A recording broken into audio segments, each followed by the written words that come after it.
ભરૂચ જિલ્લાના દહેજ police station વિસ્તારમાં એક માનસિક અસ્થિર મહિલાનું અપહરણ કરી તેની સાથે છેડતી કરવાના ગંભીર ગુનામાં ટેકનોલોજી અને હ્યુમન ઇન્ટેલિજન્સના આધારે પોલીસે ગણતરીના દિવસોમાં જ 2 પરપ્રાંતીય આરોપીઓની ઝડપી પાડી કાયદેસરની કાર્યવાહી હાથ ધરી છે. તારીખ 11/3/2026 રોજ દહેજ પોલીસ સ્ટેશન વિસ્તારના ટાઉન વિસ્તારમાં રહેતી એક અસ્થિર મગજની મહિલા રાત્રિના સમયે પરિવારને જાણ કર્યા વગર ઘરેથી નીકળી ગઈ હતી.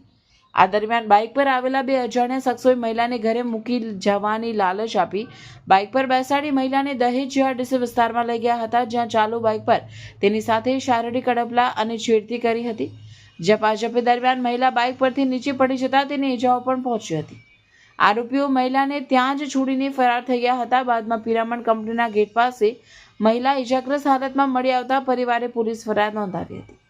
આ ઘટનાની ગંભીરતાને ધ્યાને રાખી ભરૂચ જિલ્લા પોલીસ અધિક્ષક અક્ષયરાજ મકવાણા અને ઇન્ચાર્જ એસપી અજયકુમાર મીણાના માર્ગદર્શન હેઠળ દહેજ પોલીસ ઇન્સ્પેક્ટર એચબી ઝાલા અને સેકન્ડ પીઆઈ કેજી સિસોદિયાએ અલગ અલગ ટીમો બનાવી તપાસ હાથ ધરી હતી. પોલીસે સીસીટીવી ફૂટેજ અને બાતમીદારોની મદદથી તપાસ તેજ કરી હતી, જેમાં પેટ્રોલિંગ દરમિયાન બાતમી મળી હતી કે ગુનામાં સંડોવાયેલા આરોપીઓ ભરૂચ દહેજ હાઈવે પર સુવા ચોકડી પાસે ફરી રહ્યા છે. બાતમીના આધારે પોલીસે તુરંત વોચ ગોઠવી બંને આરોપીઓ સૌરભસિંહ ઉર્ફે કિશન બહાદુરસિંહ રાજપૂત મૂળ રહેવાસી રાયબરેલી ઉત્તર પ્રદેશ તેમજ મુકેશ રાજેન્દ્ર યાદવ મૂળ રહેવાસી દેવરિયા ઉત્તર પ્રદેશને કોર્ડન કરી ઝડપી પાડ્યા હતા. પ્રાથમિક પૂછપરછમાં બંનેએ પોતાનો ગુનો કબૂલ્યો છે. દહેજ પોલીસે ઝડપાયેલા બંને આરોપીઓ વિરુદ્ધ ભારતીય ન્યાય સંહિતાની કલમ 143, 115(2), 125(1) અને 3(5) મુજબ ગુનો નોંધી આગળની કાયદેસરની કાર્યવાહી હાથ ધરવામાં આવી છે.